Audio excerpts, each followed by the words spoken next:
Benim adım Feyzo. Kibar Feyzo değiller köyde. Siftah senden, bereketi pohtan. Hadi bakın. Yatırdım dam üstüne, yatırdım dam üstüne. İrkildim düştüm can sesine, irkildim düştüm can sesine. Havar can Hatice, gözleri ceylan Hatice. Havar can Hatice, gözleri ceylan Hatice. Men sana kurban Hatice.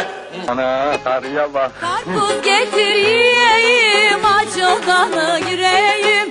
Uyan uyan sar beni, yar oldun bileyim. Ağzımda sakızı şişirip arsız patlatıyor. Biz böyle mi gördük babamızdan, eli güne rezil olduk. Yeni alet gelmiş eski köye, vah dostlar mahvoldu.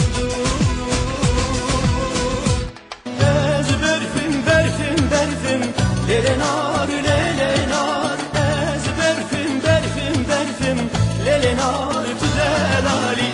Ez berfa çengi sorum lelenar lelenar.